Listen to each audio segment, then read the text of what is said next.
SLGND on the road, the Sheriff Lawless and Some Guy Named Dave podcast, presented by the D Hotel. The VGK Road Trip is back, and it brings us to South Lake Tahoe, where special guests Brayden McNabb and Shea Theodore join the program. What questions do they get from fans during the road trip? What have they been up to this offseason? What do they make of the new Golden Knights coaching staff? And what are they looking forward to with Season 6 training camp just 5 weeks away?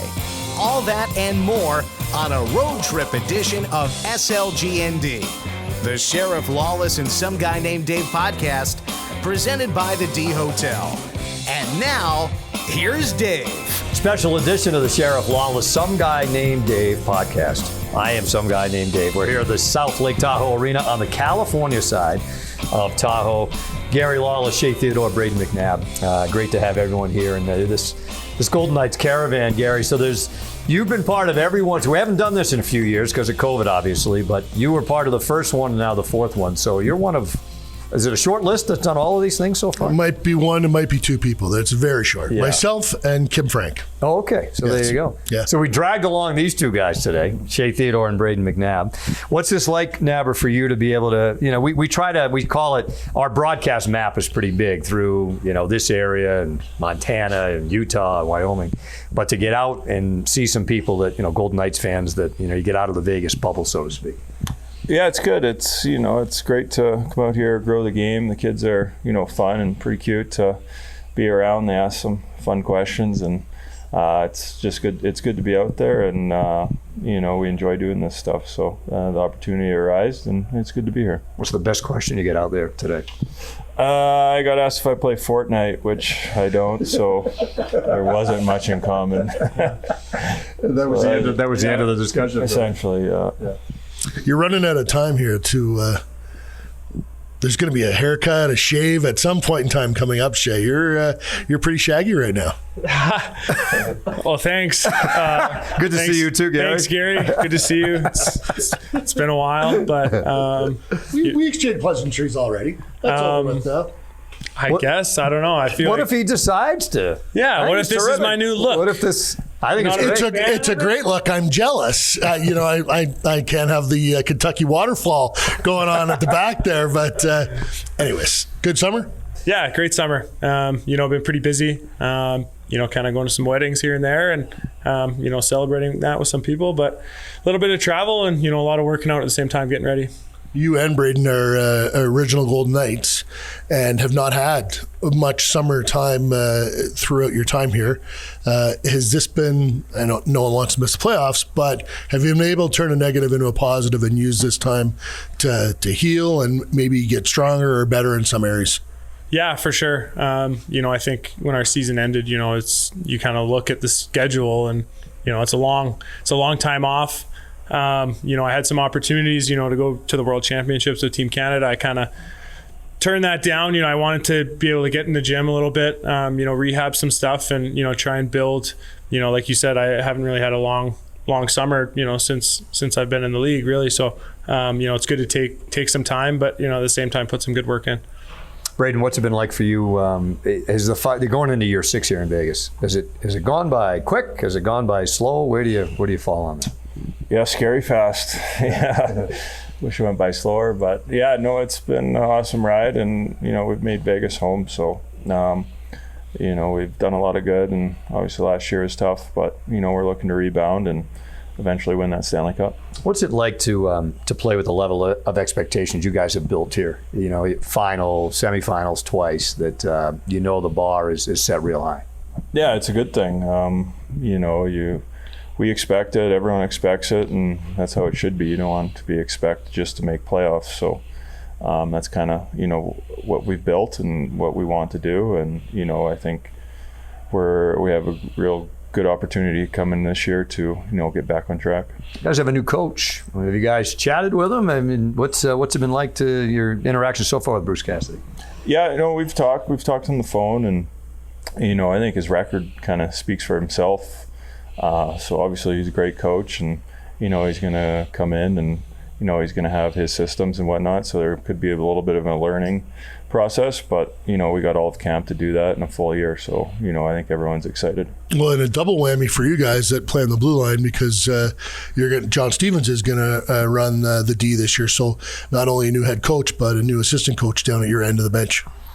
Yeah, a lot of changes for us. Obviously Gilly was with us since the first year, so to have some change, it's going to be different, but I think sometimes a change of voice is needed when obviously we missed the playoffs, so sometimes you got to shake things up a little bit. Missing the playoffs, we talked about how there's a positive there. You guys were so known in year one for having that hunger, and you had the nickname the Misfits and all that. Will missing kind of bring some of that fire back? Definitely. I think anytime you don't make it with, especially the roster that we had, the expectations that our group had, it's disappointing, but I think that definitely fuels our group, going into this year with, the expectations that, we have to return, to the team that we know, and, we know how to play the game. So, it's going to be fun, and, I'm excited to see this year. You're one of those guys, Brayden, when you're not missing the playoffs is something obviously Gary said you never want to do, but do you watch when you're not in, or do you just are you so annoyed that you're not in the playoffs that you don't put the TV on? Well, you watch, but you're annoyed. That I guess both. If I pay close attention. It's playoff sports in general is awesome. Playoff hockey, in my opinion, is one of the best things to watch. Obviously, you want to be in it. That's kind of the best part of being in the playoffs. When you're not playing, you got a bunch of games to watch the next day. Every other day, you usually play. So, I watch it for sure. I mean, maybe not religiously when we're not in it, but if I'm at home doing nothing, I'll definitely tune in.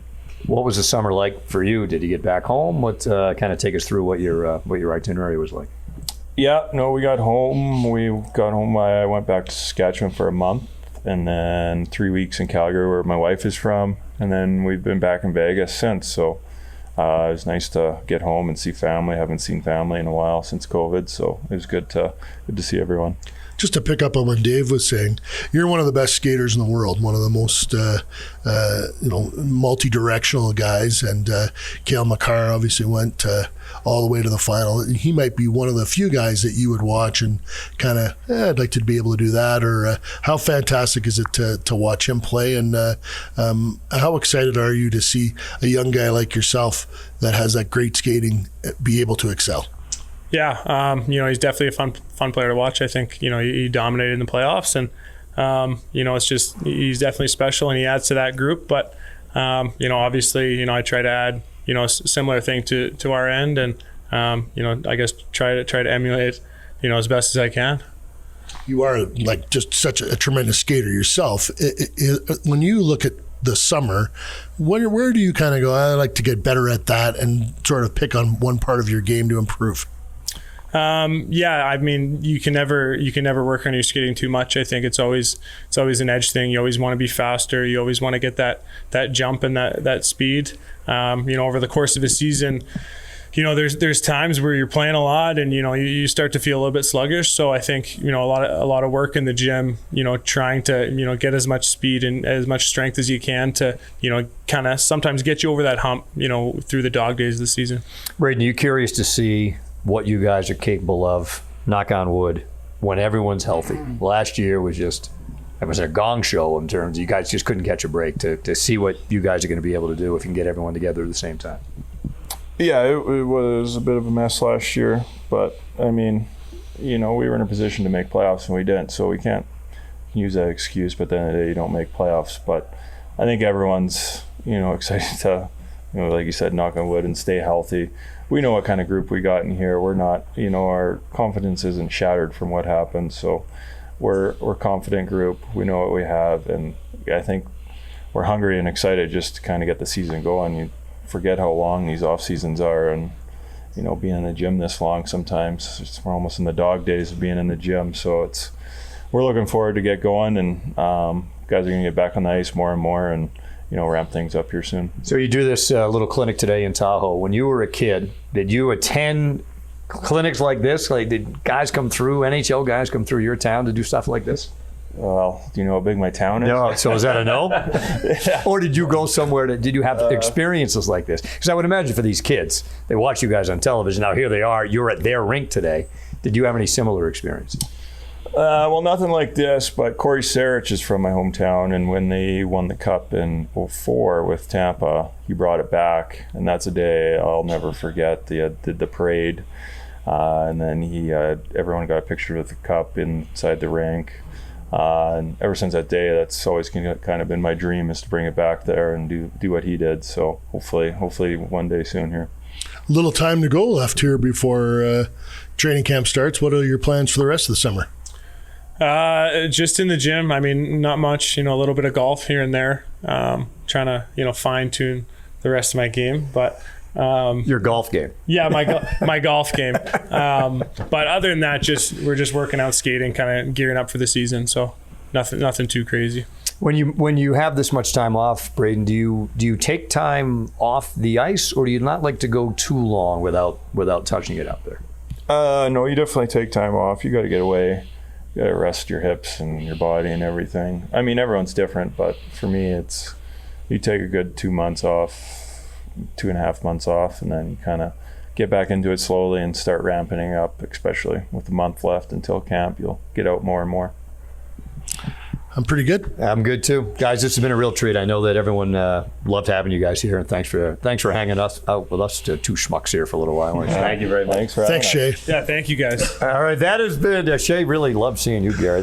We all do. What is this? I don't know, Shea. We'll talk later. That's been a special edition. I thought you had to shave before camp. I thought that was a rule. No, it's not New Jersey. Is camp tomorrow? Yeah. Okay. As we sit here now, You got a month. Still got some time. Shea, you got 5 weeks. Thanks for joining us today here from Tahoe, a special edition of SLGND.